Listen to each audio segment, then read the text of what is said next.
think the honorable thing for our species to do is deny our programming. Stop reproducing. Walk hand in hand into extinction.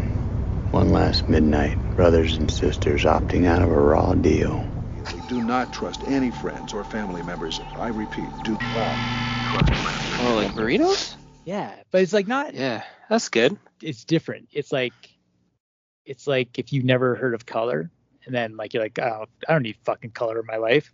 But then you saw color, and you're like, oh shit, color. That's the difference between Chipotle Well, that's and a a regular high. burrito. Like that's like the difference between bar burrito and Chipotle. Yeah, absolutely. I didn't believe it Wow, myself. because like bar burrito is pretty good. Bar burrito is pretty good. Like Chipotle's another Chipotle. level. I don't believe a word of that, man. No, that man. sounds That like is a plenty. big That's the sell. plenty bullshit I said we were Yeah. going to be talking. Well, you know, I work don't for know. Chipotle now too, so I gotta figure out this whole Why Chipotle. Chipotle today? they got to me. Yeah. But yeah, man, I get Yeah. this like burrito bowl. They just like pile some rice in there, this like tasty sounds spicy so chicken. It sounds so standard. It is exactly. It's really hard to explain why it's so better, but Huh. flavor doesn't lie. Fuck. Well, there It it is. doesn't lie. There's the tagline for our That's right. Extinction Agenda, I think. Flavor Flavor don't lie. That's beautiful, man. Uh-huh. Brought to you Sounds by like- yeah. Chipotle. Once we start writing Gambit too, that'd be a great. I feel Oh, like yeah, man. something you could Yeah, say. like do something Cajun, you know? Yeah. Yeah, do your Flavor Cajun don't lie, accent. mon cher. Deep flavor. Oy. Yeah. James, I had said that I would say this on the air, on the record, for everyone, that I was wrong about, and I don't want to talk about the debate thing. I just want to say that I was wrong, and that he is a sleepy old fucking man, old Joe Cage, and it was an embarrassment, and I was very resistant to the narrative about him being like, guys, I looked at him, and of course I was like, oh, he's an old man, of course he's all fucked up, but man, No. Yeah. fucking nothing prepared me for what happened. Grandpa's poopy pants. Grandpa Yeah. need nap. Yeah, not so good. So anyway, I just wanted to say that it's a rare moment where you were right. Well, listen, and I don't want to be right. Like the Donald's right there with him. Like Yeah. Donald's 2 years out from that. Yeah. Well, they call Like him he's Bacon right on the Ron. fucking cusp of having no fucking idea where he is either. It's just that like typical rhetoric-y speak that he does just sort of translates well into is senility? Is that a word? Yeah, senility. Yeah, you can Yeah, just, you could just smooth ride with that kind of dumb shit that he says. You know, oh, I'm the best to people. You know, one time I did the best stuff. It's Yeah. fucking dumb, so it's okay to be senile and speak that way. So he's kind of getting away with it right now. But 2 years from now, people are going to be like, what the fuck? Yeah. Then it's going to be Mitch McConnell time. Oh, no. Just fucking pausing halfway through a sentence. Like the computer broke. Oh, yeah. Oh, no. Oh, shit. And he's going to be like, if it was a movie, it would be like Nom in his head. I don't know, man. I think it's just a blank nothing when that happens. He just loses all consciousness. Oh, it's like a fucking IBM shutdown for like. Yeah, I think so. And because his aides had to be like, well, one, that rich motherfucker never went to no Vietnam. Let's be clear. And two, Hey, wasn't he? Wait a sec. Wasn't he shutting down like years ago? Oh, Mitch? he's been old for Yeah. years. He's been He's been shutting old for down a long like time. 5 years. Yeah. Yeah, What yeah. the fuck does he look like now? I haven't seen him recently. Oh, well, he finally stepped down for Medical reasons? He didn't say that. It was disagreement with party politics or whatever, but Oh, that's some bullshit. yeah, a Pants little bit of shitting. column A, a little bit of column Yeah. B. Yeah. Just get the fuck out of Dodge, dude. All of these old Oh, bastards. God. Well, no. But Go for your colonoscopy and Oh, no, watch I wanna- fucking John Wayne movies, you old fucks. I want to hear this butt. But they got a nap strategy now. So as long as they don't schedule, as long as nothing important happens after 8 o'clock at night, like no world events or like nothing happening on different timelines, That's fine. he's gonna be spry, young, well rested, and that's a promise that he's made to the Democratic Yeah. Party. That's not bad. What's that from? I don't. It's. I'm not denying it's what you're saying, the truth. But I mean, what was that article from? Like, That who's our source on that? The nap article, I schedule? think it was like CNN, wasn't it? Hold on. No idea. No, You just sent us a snippet, so I did send you the snippet. Okay, hold on. I got. I know James always sources CTV me. News, World News. fucking That's right. Canadian royalty. It's from CNN, sourced by Edward Isaac Doveray. I know him well. We're on Yeah, me and do you? Isaac. We're on first person. I hope so. Yeah. This is a legitimate never lied to news you. source. Yeah. Fuck. Anyway, that's dumb. Like, I don't know. I'm just so. Is a nap Just schedule? step down. Nap schedule is good. Like I think Well, it's probably fine, start going to but bed around 8. yeah. Yeah. Well, we'd have to cancel the podcast because we'd all just have Well, we no get time started to record. earlier. Yeah, we could record at like 5 in the morning when we wake up. 5 in the like morning old men. when nothing's open. Yeah. And we could complain about how there's nothing open. Smoking Joe can't wake up that early either, though. Can he? No. I don't know. I'm not certain that he's ever awake at this point. Oh God. So anyway, it's just sad. It's just very, very sad, very embarrassing, and a farce of epic proportions. And it made me sad, and I was, yeah. What are you gonna do? What are you gonna do? I'm not convinced the whole thing is a stage show from the get. I mean, we have a literal actor. It's our prime minister. Right. You Yeah, think I Lex the world's Luthor's a out there? stage. Oh, I just think he does what he's supposed to, based on his rich benefactor's orders. Very good. I like it. That's it. I'm sure structurally that's what it all amounts to, but it's a little different.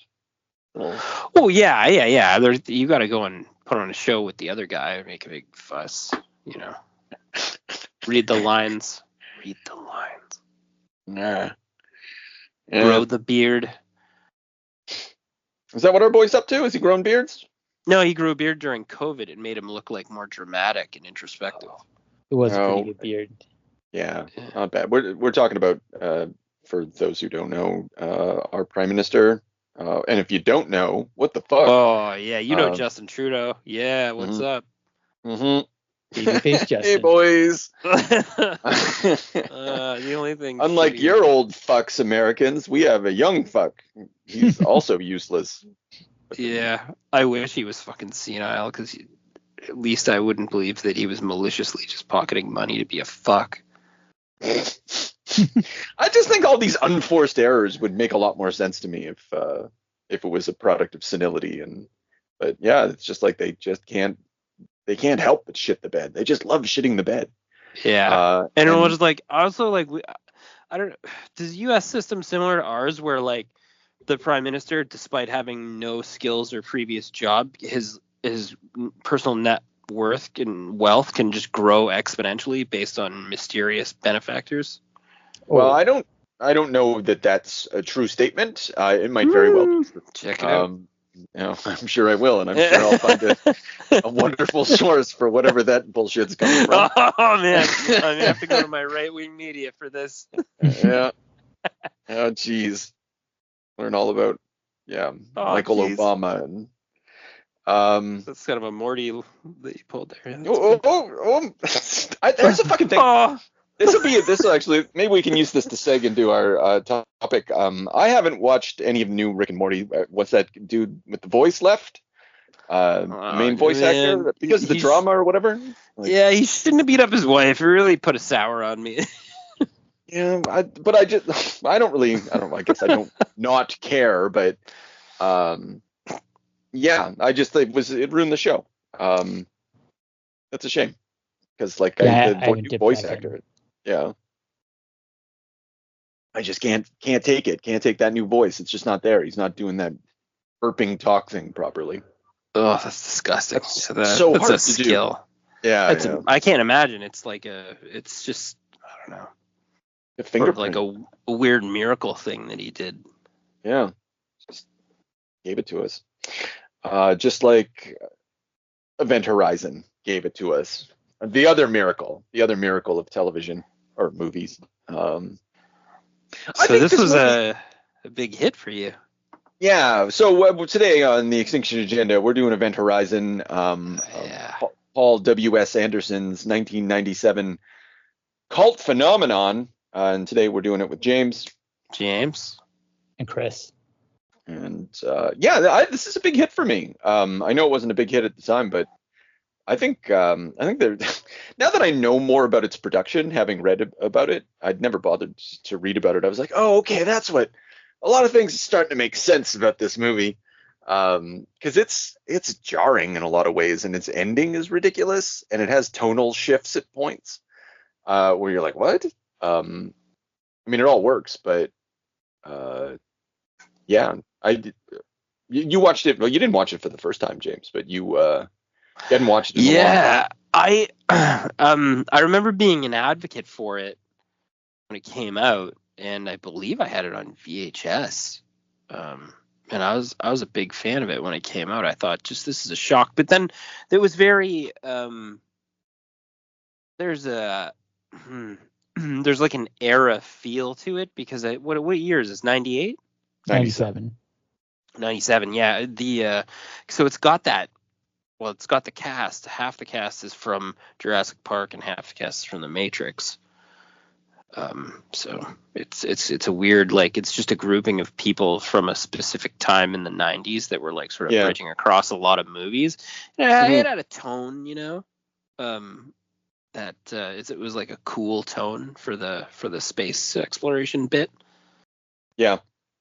Good entry, because I like the fucking mixed bag of everyman staff. That's an Alien sort of start, like the original Alien movie, where it's like these are working class people. These are guys that, some of them don't want to be there, some of them don't understand why they're there, some of them are there for just pure functionality because they're fucking medics. Like that was a nice delivery, nice opening for the cast for me. I don't know about how you guys felt about that. Yeah, I know, Chris, you haven't had a chance to chime in. I just wanted to. That's just a good jumping off point for something I noticed on. Like I put it on while I was waiting for you to call, and the cast, all they're like, when you first are introduced to all of them, they all rhyme at each other. They're all doing these little poems at each other. Spam it a can, where you're like, someone drops the ball, we get the call. They just like, they talk to each other in this sing-song poetry to each other, and that's how they're first introduced. And I was like, that's very elegant. That's good stuff. Even before, like, we get their names like Miller, blah blah, Babyface, but and each of the ways in which they deliver their little poem has something to do with. It shows us something about them, so very classy. Chris, you're a big fan of this one too. I don't know how big a fan, but I'm a big fan. I'd say this is honestly, like, low-key one of my favorite movies. Obviously it has its flaws, it has its warts, but I never get to. I've watched it like double-digit times easily. Never get tired of watching it. And it's just there's something to it. There's it's got the sauce.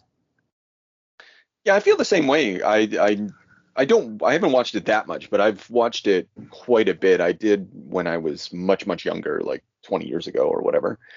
Or maybe longer, fuck, who knows. And I think I've watched it a few times in the last 10 years. Like, it's just kind of, because it's an hour and a half. There's no fat on this baby. I challenge anyone to cut some shit. The studio already cut as much as they could. Oh, that doesn't surprise me. Yeah. I don't know, James, did you read about it? It was like the original runtime was like 130 minutes, and audiences were just appalled by the amount of gore and fucking awfulness that happened. And he was like, it was fucking 2 hours? Yeah. And so the studio was like, no, cut it down, get rid of all this gore. Like, apparently there was like a lot more horror and I think it's better that it's not there, because like the amount of the way that imagery, like to see it. Oh my God. And it's all lost footage apparently. No, really? Yeah. They stored it in a salt mine or something like that, and it's like the quality is like eroded completely. So he said the only way that they could do it again to do a director's cut? Would you give it the full Snyder treatment and like reshoot a bunch of shit? Oh God, totally not worth it. No, No, I yeah, don't that's think he not thinks gonna so happen. either. I think they got lucked into like in a time where movies were bloating. They lucked into like here's a tight, like almost 90-minute film again. I think you're absolutely right. Like it benefited from this ultimately. Yeah, because like the amount of gore, like the gore that's parceled out in this, it's Ha- like it's fine. Like it's good. Like it gives the anxiety that you want, all those shock moments or whatever. But you wouldn't want to just revel in it. Just How? leave it What at do you it, mean? man. Like, oh, Jesus, yeah. Like, how much was cut? Like, what was there? Were there like details on the amount of gore that was cut? Like, and I didn't like. We killed every fucking person on the ship in the 90 minutes. So like, how much more gore could you add? Like, you'd mutilate these people I think a further? lot of it was the first crew, like finding footage of that. Because I did read a little bit about. I read an interview with him Oh, about that, and he said actually like a lot of what was cut would be like a scene that went on for like 3 minutes just becomes like a few microseconds. But like he felt that the subliminal impact of that actually like upped the anxiety and like in hindsight made it worse. So he was great. He's actually kind of grateful that they had forced that. I just you find know. it so. No, go ahead, James. No, sorry. I was just gonna say. It's funny that you say that because me and James have been watching this RoboCop documentary also, and I was watching the they Verhoeven dropped that baby on the studio, and they were like, they reviewed it, and they were like, well, rated X. There Oh you go. shit. And they were like, what? Fucking rated X? They're like, yep, rated X. That's total shit. And I guess he would like submit it back to them, and then he would only make like micro changes, and they'd be like, rated X again. And Hmm. I guess because of him and RoboCop, they decrease the amount of times you could send it for review. And I guess they sent it like a bajillion times to get it rated R, and it was like the littlest things to do with gore, like when Murphy got his hand shot off. Now we're talking about fucking RoboCop, sorry, but Yeah. when the guy gets his hand shot off, they quick cut it and zoomed down so that blood sprayed off panel, like dumb Yeah. shit like that. So I could see how this movie, I could see like if you see something really fucking horrific, which you did a lot in this movie, like the death of DJ, they quick cut a lot of that. So like you were horrified, but you didn't like you say, you didn't get a chance to like, we didn't go like a 3-minute inspection on the scene. Yeah. Yeah. And apparently the people who saw the test audiences walked out or just like shook their heads, like just they were so put off. And Oh, that's apparently fantastic. the execs basically like had a panic attack. Like they say that some people fainted, and one guy was like, "We're the studio that made Star Trek. We can't put this out."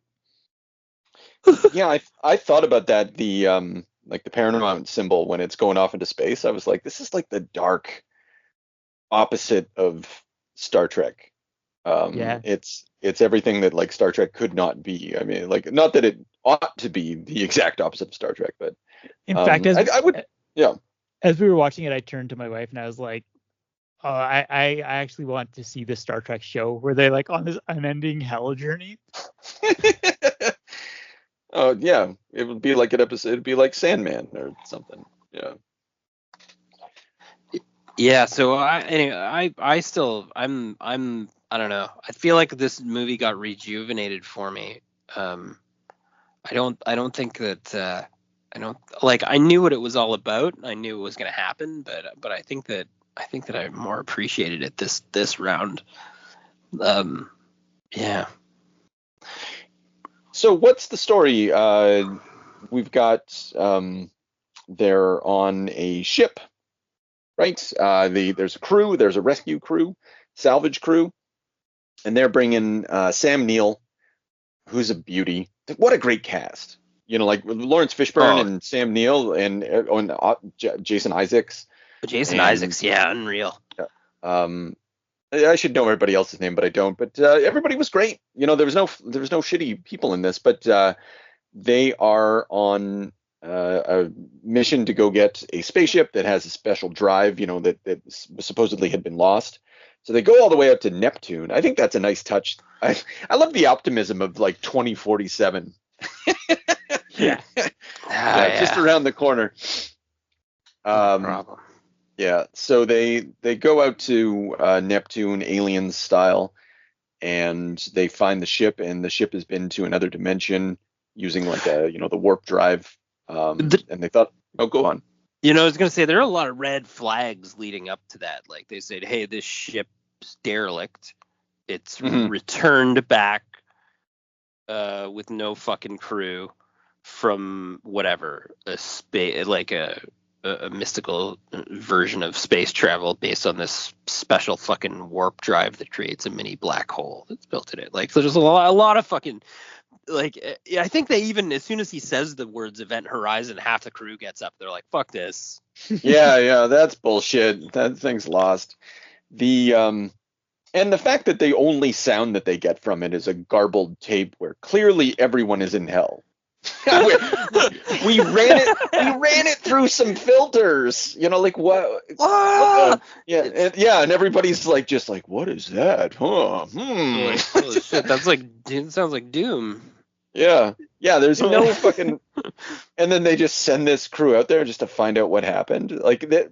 In fact, this whole movie hinges on if you knew Latin better, you would have stayed away. But they didn't. Oh, that's hilarious. That's a hilarious detail also. Oh, well, yeah, because no one at NASA knew Latin, and like that, their filters weren't able to, only Jason Isaacs could figure that out in the year of our Lord 2047. So he didn't catch that little. I think this like a bloated version of this movie would have just been so awful. He might have been able to pick a few more things apart. Maybe this is the smooth, streamlined studio version that we needed. Yeah, I definitely. So they go and they find the Event Horizon, and it turns out the Event Horizon has been in some sort of hell, but they find out slowly. It's sort of slowly uncovered, even though it's pretty obvious to everyone. Sam Neill, in the meanwhile, he's got a shining thing going on. Dr. Weir is he's speaking on behalf of the ship. He's basically I think from the get-go he's sort of like he's in tune with it, like he's an advocate for the fucking space drive to hell. Like it's like sort of possessed him right from the get. Yeah, like even its design, it's so horrific. Anderson, so this you'd already so we've already Alien, Shining, Hellraiser, Solaris, Thing. Apparently there's the Haunting a little bit in this. I'm not sure I see that. And it's a pastiche of a lot of different types of styles of horror, but I think it does manage nonetheless to add up to more than the sum of its parts. And I think we said something similar about Ennis's Caliban, which had serious Event Horizon vibes. I think we said at the time, but and there's an ongoing legacy that this movie has on popular culture. And I think it almost created a genre of its own. I'm reading a book right now, Dead Space, which came out last year, and it is Event Horizon. It's the derelict ship in space. Even in Thor: Love and Thunder, when she explains folding space, she does the exact same Sam Neill thing. Yeah. And they do that in Interstellar as well. I was talking to James about that. It's just a funny way to explain light speed travel and make a fun pseudoscience, Yeah, and it's very memorable. I think about it all the time when I fold pieces of paper. It's this is just like a warp drive. And so eventually the ship is through Sam Neill as Dr. Weir. Asa Weir. I think Asa means snake. I might be wrong, but maybe that's asp. Yeah. No. Anyway, I'll look it up while we're talking later. He kind of turns on the crew, and the Lewis and Clark, crew, they get basically stuck on the event horizon, more or less, and it tries to bring them into hell. And in that way, you're like, what the why? Well, I took in some subtext on that. I'm gonna share with you guys. Oh, we're ready. Please do. So I'm thinking that he was susceptible to the possession because of his. There's a twist later, right, that the wife committed suicide because he was obsessed with working on this, and he wasn't home.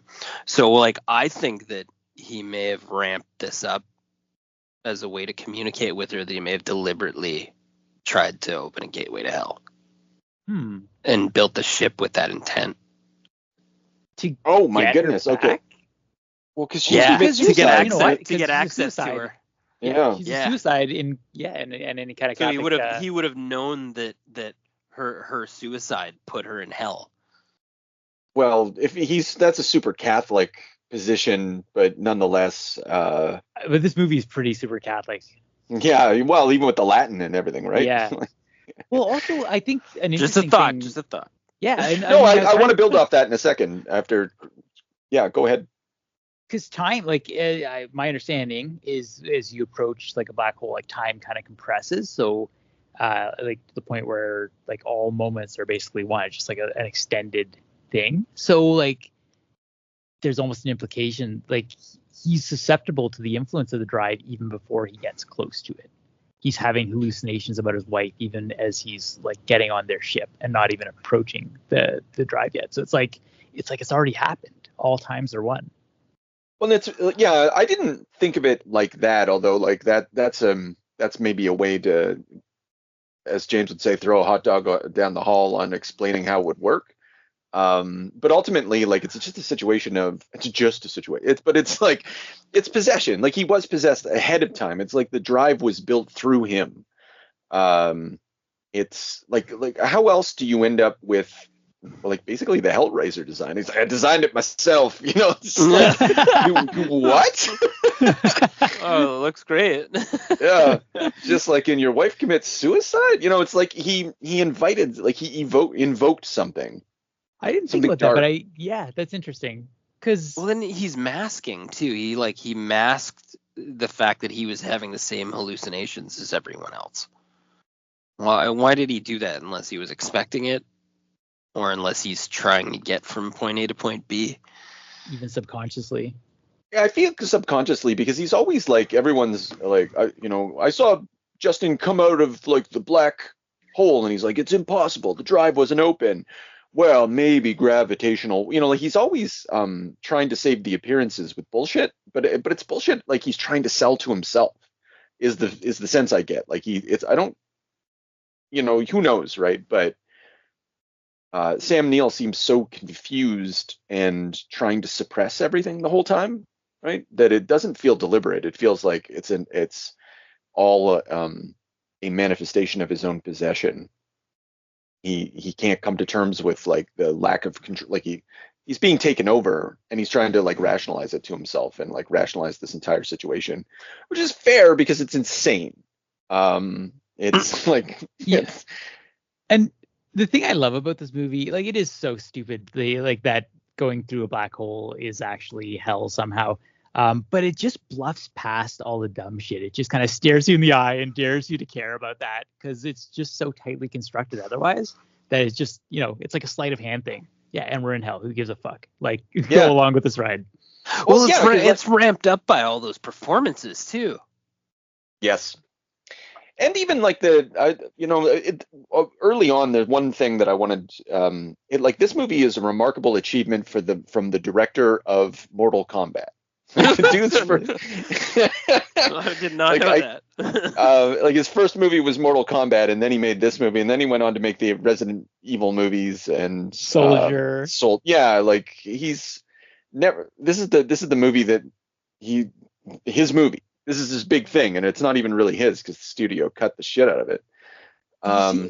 There's a little story that I came across where like he was, the movie kind of bombed in theaters and they sent him, I guess, the DVD release or the VHS release, whatever. And he's watching it on the set of Soldier and like Kurt Russell's sitting with him. Kurt Russell's like, yeah, like forget about the backlash, forget about the numbers. In 20 years, this is going to be the movie that you'll be proud of making. But I think it's just a really cool detail. True. Yeah. Oh, that is cool. I wonder if it is though the movie that he's most proud of. You think 'Cause Resident that's Evil the- like Aftermath or some shit? Yeah, that's because that's the part of the story that's missing. It's not where he like responds to Kurt Russell and says, "Nah, man, nah." Soldiers, I've where not it's at. yet begun to make movies. You will see. I love this guy, man. Like I love his career. Like he's just made a cottage industry of just like having basically a mom and pop like family production unit and churning out Resident Evil sequels with his wife. Like that's Yeah. a cool thing. Oh man, they're so fun. I love Yeah. all those movies. Like, and Me too. I've championed for like one of our series one day is to go through all the Resident Evil movies, which I think that'd be great. He's responsible for all the Death Race movies? Yeah, those two. Yeah, man. This is a good live reaction. Sorry, this is a live reaction to his filmography right now. It's just like a lot of deep breathing and concern. Likes what he likes. Hey, I mean, So okay, let's go. Maybe I'll start with like some things that stand out, kind of weird about this movie, and it's got to be. Actually, no, one of them just strikes me as really weird and makes no sense to me. It makes sense within like an action movie frame, but so the first thing is the repair dude, the black guy who like he's Cooper. like, shit, yeah, yeah, why the fuck this always got to happen to me? He's floating in space, like, and he's like, I'm coming back, motherfucker. His sort of comedic relief thing near the end of the movie, although very good, is like it doesn't quite mesh, and I feel that because it's there in the beginning, right? He's very animated. He's a character, and then he disappears for a bit during like the buildup of tension, and then all of a sudden he's back, and I'm happy for it, but it just feels weird at the end. Well, I feel like it added this like ludicrous amount of camp to like Naked Devil Sam Neill. Yeah. Like it just became this completely absurd scene with these like, oh fuck, he's looking through the window. It was madness. And you almost like can't help but laugh almost. Well, and because Sam Neill like is fist fighting Lawrence Fishburne at that very moment. That's the other thing. Like I'm just like, what? He's like hitting him with canisters and he like blocks punches and stuff. You're like, that is not what this movie was up until this point. And like, fine, like it all still works. But like if watching it this time, I was like, oh, that's some interesting choices. That's I gotta tell you, like one of my early notes was like, wow, like this is one of the few movies from the era that doesn't do like either the black person dies first or is comic relief, and then I kind of scratched that note. But Larry's so good, like Lawrence Fishburne's so fucking good that like he's a total counterbalance to it. Got such gravitas in this movie. Yeah, man, this is Morpheus, man. The Matrix. You got cast based on this. I feel so. Like he's the pilot of the Nebuchadnezzar.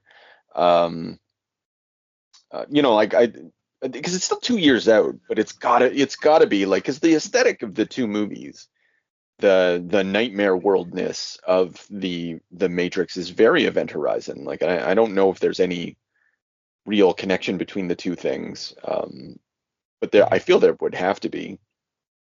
Because James, you're right. Like it's got that same vibe. It's all of a piece. Yeah, it does. And the same thing with I don't know. There's a way that the cast is formed, and there's a thing about the grouping that almost like feels like the group in the Nebuchadnezzar also. Yeah, like it feels like it's like this guy has this guy's another part of our cool crew. He's got like an alt skill. This is the doctor. This is the weird guy. This is the kid. It's like the same sort of like mechanical makeup of the crew or whatever. Yeah. Yeah, I think there's a couple. Yeah, his performance, and then I like that he's able to.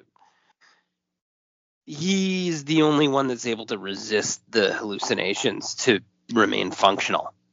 He doesn't even have a single tormented moment. That's true. He does. He does. Lawrence? Yeah. He has the. Yeah, he has the sorry, I thought you were talking flaming about buddy. Cooper. Or Yeah, Oh, Cooper. flaming- Yeah, Cooper doesn't have a single tormented moment at all. Technically, he stays out of the ship a lot, though. Doesn't Yeah, he? well, he's like, I'm not. true. Yeah, you got to nuke the site from orbit. It's the only way to be sure. Cooper's he's like, you really fucking smartest Fuck this guy. ship. Yeah. Yeah. Good instinct. Him and Yeah. DJ wasn't fucking having it either. Yeah, just getting. Even the way he's treating Sam Neill in the start, like I'm sure you're grateful to be on our ship, but we are not. Like we're here because we have a fucking job to do. Do you speak English? Yeah. And he like when he first sees, was it Justin coming out of the thing and he's explaining? Oh it, my so- god, that's one of the best. That scene, like I remember watching that scene the first time. Oh, that I scene watched it- stayed with me that scene will always stay with me. Yeah, I had the lights off. I was sick and like I was just like shuddering with anxiety. So like, baby bear. Especially when he snaps out of it. Well, Yes, that's open the heartbreaking. door. Open the door. Where you're like, oh, bro, no. Yeah. I want to just- talk about. Oh, go ahead, James. No, go ahead. I want to talk about this a little bit because I like one thing that really I was trying to think of, like, first of all, why does anyone not like this movie? Because like I'm unable to understand that, and I was trying to think of like, It's what makes this movie ratings. so Yeah, good. like 33% Rotten Tomatoes rating. You're like, in this day and age, are Insane. you crazy? Yeah. Anyway, insane. go on. And just it struck me that one of the things that works so well for this is that it's very grounded in itself. Like there's a reality to the sets. They were actually constructed. People were there. They Paul Anderson described them as gothic, and like apparently like the actors were like they felt that it was oppressive in there, and I think that impressed something on them too. They also had to think through like the spaces themselves, the science of it. And what like it helped them to avoid some cliches, I think. So I always wondered like what would actually happen in the explosive decompression. Because in that scene he's like bleeding, my eyes, and then it's just like blood's gushing out of his mouth, all that shit. Apparently pretty accurate. Like the whole thing when he tells that kid like like I want you to breathe out like all the air out of your lungs. That's the thing. Like if you were to hold your breath, your lungs could explode. So like they really, for whatever it's worth, they looked into this somehow to the extent that they were able to. And I think the movie like has this sort of realistic feeling to it because of that. I was listening to an interview the other day with the guys who did the computer graphics and stuff, and they were talking about how they rendered. It was in 97. Like this is post Terminator 2, obviously, so they're just fucking around with that technology.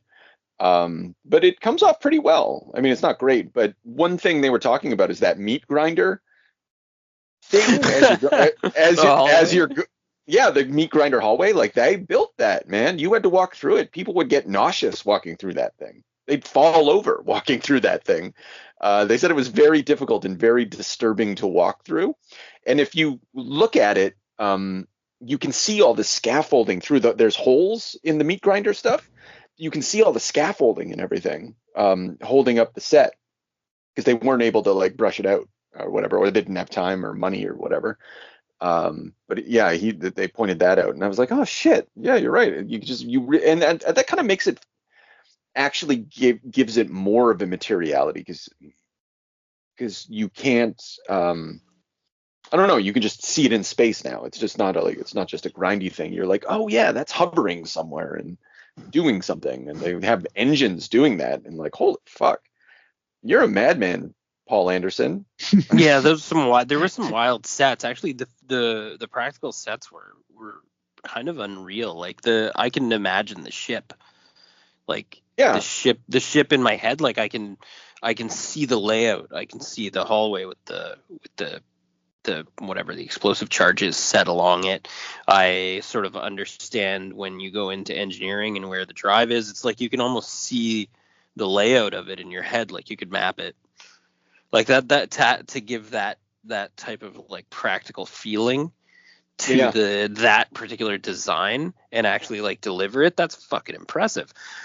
And yeah, Rev too. I was saying one of the big things I noticed too when you were saying like, I don't understand how people think it's bad, and I was checking out a couple of the reviews, and I did notice a lot of the negative reviews were like a hard 1 star, which drives down the rating a lot, and a lot of True. them were like, it doesn't hold up. Like, no special effects hold up. This is my beef about reviewing old movies with like however the fuck you got IMDb credentials to review films at 20 years old. Congratulations, and fucking dummies. Anyway, but that's part of it. Like, is like you can't take that into account. The other thing that seemed to be one of the problems was that I think there were some people that were like offended by the moxie on the gore. Felt that it was like overly aggressive, too fucking violent, and almost to the point where like it offends sensibilities, and then twist that around with a little bit of camp that also apparently no one understands camp either. Welcome to the party if you're going to be a fucking movie reviewer. But apparently those were the linchpins from what I could see.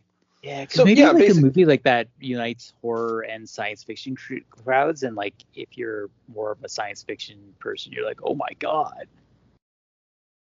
I guess so. I just find it difficult to think that in the year of our Lord 2024, like when there's been a million Saw movies, like what the name your fucking, everything's been pushed to the limit, and this, we already talked about how this movie doesn't actually have a lot of gore. It haunts you with imagery.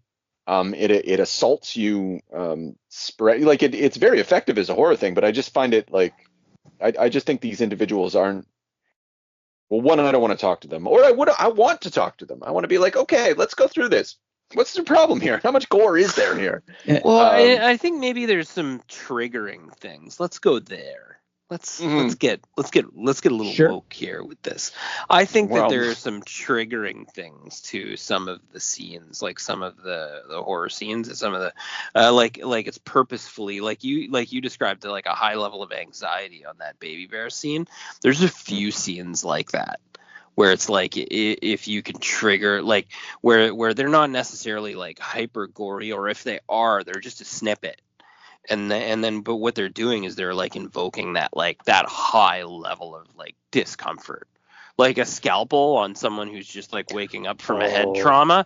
Fuck me, that's uncomfortable. I get it, so and I think there's a lot of people that react to triggering effects in movies with like bad reviews. That's fair. That seems to. Well, let's okay. Well, we don't need to. Sorry, I'm seeing the imagery right now with the hell imagery. The first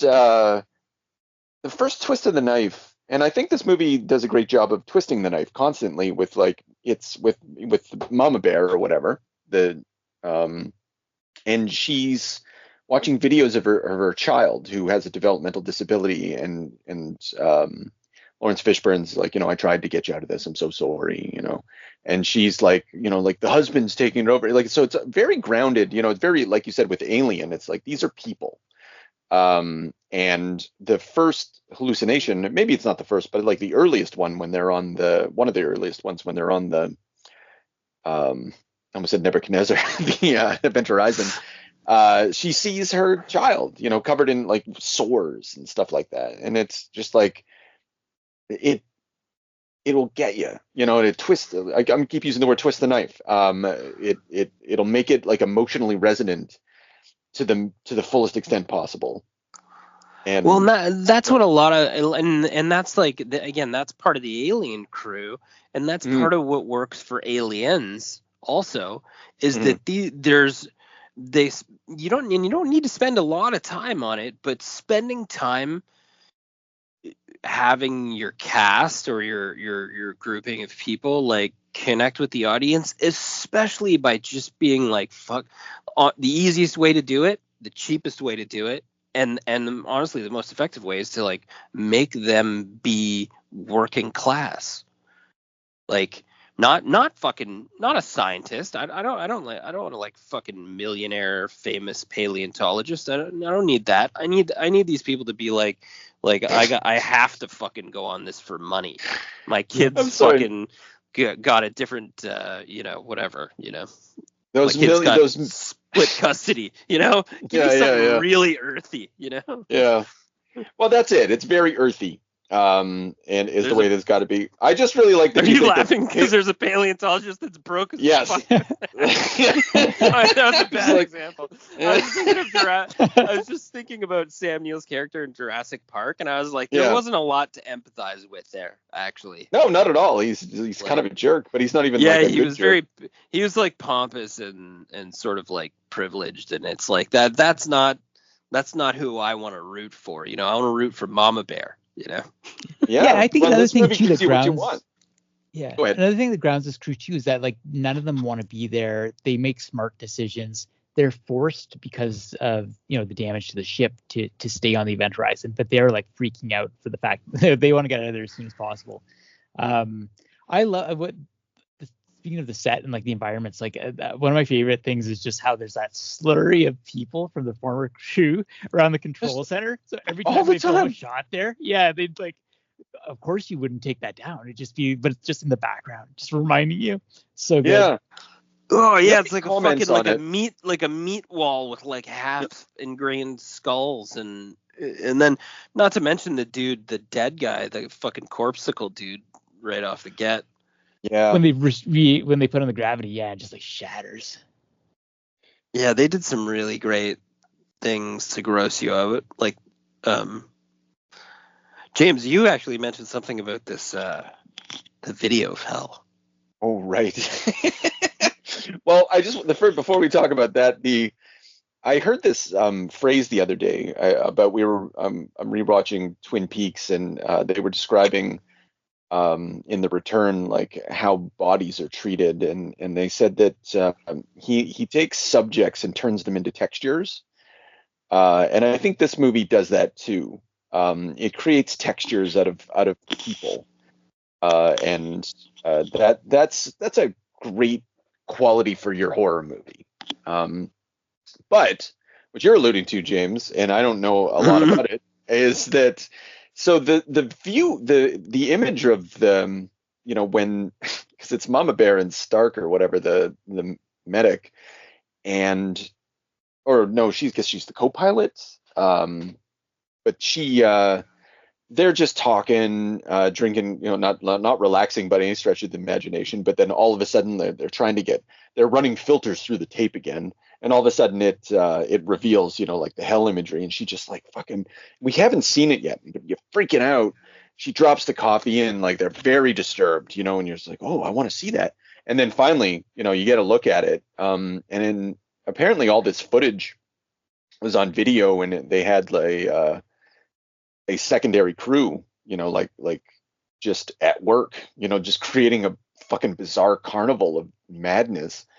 And the thing that I sent is they used amputees and sex workers and you look over and there's all sorts of like weird fucking happening, and like there's some Wicked City shit going on with the tentacle porn. And there's a whole arm going into someone's mouth. Yeah, and so it's just like all bets are off in the hell world. Yeah. The apparently he said he was really inspired. He saw like paintings by Bosch and like just like medieval paintings where like clearly they believed in the reality of hell.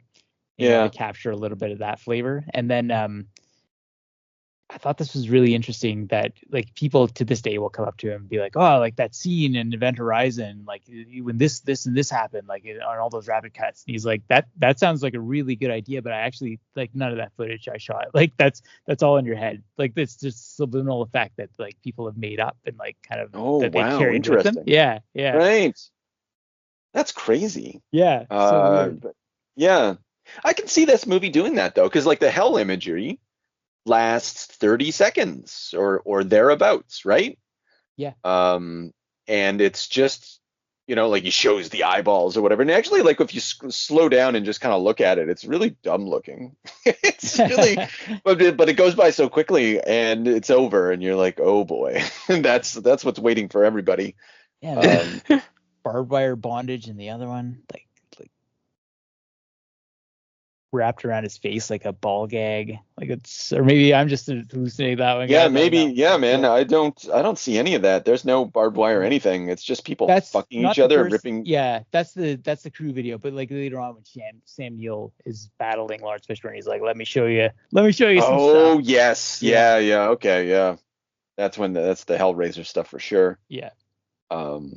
Great makeup on this. Great practical effects. But like Sam Neill, when all the scars and stuff or whatever, over his eyes, when he's, like sewed them shut. Oh yeah. Fucking rad. Yeah, the makeup effects and yeah. I played a little game with myself this time, and let's see what you guys think about this. But like, I was you didn't kill anyone, did you? not yet. I was like, is there any possible way to interpret this movie where it isn't hell? Like, if is it coming from inside? Is something like triggering hallucinations or whatever? Okay. I don't think that there's any way. But and it's like it's kind of the clinchers that like Sam Neill's wandering around like the ship with like startling accuracy without eyes.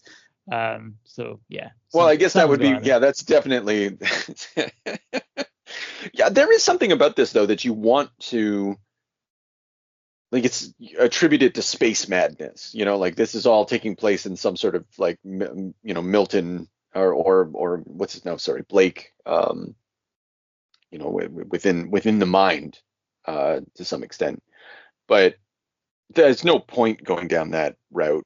It wouldn't make it better in any respect. No, I think it might make it a little less dumb. I think they try to make an overture to that in Samuel's speech when he's like, hell is only a concept or whatever, like where the reality is much, much worse. So like, I guess the idea is that this dimension of pure chaos sort of informed our conception of hell, but like we have no idea what it would actually be like. Yeah. It seems pretty fucking, no, like, of course it's awful or whatever, but it's very pedestrian, like why would this dimension of chaos, like why would it resemble any of this? Like what is it about this concept? It says more about us, obviously, that we attach this concept of chaos to everything that's happening. Like, why is chaos pain? Why is chaos barbed wire? I think, yeah, exactly, right? Like it's in the sort of like gesturing to something high, like a higher scientific concept. It when you lump hell into it, I think that's the sort of dissonance that you're like. I also react against. Mm-hmm. But you accept it because you're like, okay, well, it's a hell dimension, whatever. Someone called it chaos, so who cares? Like, obviously, they were wrong. I found this essay online. I won't go into it in great detail, but basically, it's like a scientist trying to like make sense of the movie. Oh wow! Shit, I can't. Good luck. Yeah. So, but just like part of the way that he had interpreted it is that the universe tends towards entropy and chaos is like things breaking down. So like sickness, pain, like things like that would conceptually make sense. Like in a universe that is essentially hostile to us because it wants to break down our bodies. Yeah. And I thought that was kind of fun to think about, but no, man, this is clearly hell. Yeah. That's why I kind of lead. That's why I sort of like lean into that the idea that Sam Neill purposefully wanted to access hell. I like that reading. Like standard hell. Yeah. But I like Latin hell, I guess. Yeah. But no, that's exactly it. I like Chris. I was gonna say it too. I'd go back a little bit and just say that I like what you said about the crew, because there's big horror movie tropes, right?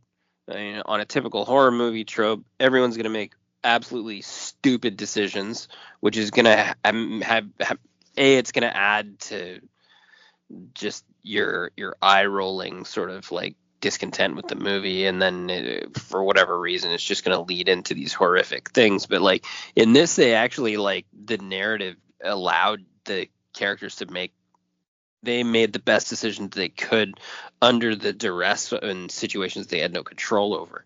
So it was like that helps you, like, sort of suspend your disbelief a little bit, I find, you know, throughout, at least at the beginning. Like once it goes into shit show land, I mean, there's nothing you can do except for just sort of drink it in. But they're still making good decisions throughout. Like they've got a plan or whatever. Like, and I think that's why I can watch this, because like I have very little patience for the horror movie trope of the stupid fucking idiot. I can't. I just like, don't do that to me, guys. It's true, and I'll put up with like one guy's dumb decision, you know, like there's a guy on the team that's a drug addict or a problem, you know, that causes something shitty to happen to everybody, or sort of tailspins a moment. I'll give that a pass. But like when everyone makes dumb decisions, that's just tedious. Like, but I mean, it's funny too that they would avoid that, but then add that ultra camp a couple of times. Well, it makes me think that like there was more camp in those 40 minutes that were cut. You know, like I don't know. Apparently there was 2 possible endings, and they chose this ending. I forget what the other one was. But well, actually, no. The proper ending on this is like a good one, where like it reminded me actually of what's the Descent with the girls under the mountain? Oh yeah. Descent. Yeah. The first half of that movie is fucking excellent. The back half is dumb as fuck, but it's got a great kind of, she realizes she's trapped in the mountain, and she she kind of just breaks down and goes into another world. Maybe actually I think this is actually, I'm pointing to another example where they have alternative endings, because I think she escapes in one, doesn't she? Or does she imagine she escaped? Am I making all this up in my mind? I think she post-traumatic imagines she escapes. Okay, all right. So if I'm remembering that movie right. Yeah, it's been. I might be going into House of a Thousand Corpses territory for the ending. Oh no. Yeah. Anyway, at the ending when they get rescued, but she's freaking out because she like has a flashback to Sam Neill, like she never really can escape. Like it's. No, you're here with him. Yeah, and so even though 2 of the characters survive, you get the impression that like the horror's not done. Justin survives too. Baby Bear. Oh, that's right. Sorry, he's in stasis. Yeah. Baby Bear's fucked though. Yeah. Well, he's gonna be a bit of a cyborg. One hopes. Yeah. So do you think like Miller's a bit of a Christ figure then, right? If that's because he does sacrifice himself. To hell, save himself for his remaining crew. I don't think it elevates him to like a Christ figure in that sense, because he doesn't you want him to be reborn? Well, I think for that metaphor to work, like the Catholic story was that like at the moment of his death, I think, I hadn't really clocked it out in my mind, but like he literally goes to hell, and saves a bunch of people who were virtuous or something like that. There's a whole mythology about it. Do you smash the devil's face with a fire extinguisher? Maybe. I think in the new sequel that we're going to be writing. Stay tuned, audience. I don't think he just sacrifices himself. He just does the heroic act, right? Because I don't think anyone's really like their soul was saved. Like. Yeah, I guess that's true. Like like the people who died are not really redeemed. So, and we don't really know what happens to him. I guess by severing the ship, he's left behind the portal. The portal's the part that's causing all the hell hallucinations, or like the bad stuff. And so he's gonna go. Yeah, I don't like to think about what happens to poor Lawrence Fishburne in that instance. That's a fate worse than death. And they got to live with that too, with the knowledge of what happened to him. Like that's a survivor's guilt times. Woof. That's a big one. Yeah. I mean, Anyway, you'd hope that he just exploded. well, you would hope that, but the drive clearly works. They do the thing. Yeah, but then also like having Sam Neill still haunt you after you land. That's bad. I just That's not realized great. you could do a sequel because like the drive is still out there somewhere. Yeah. Oh, why not? Event Horizon 5? Yeah. Let's do it.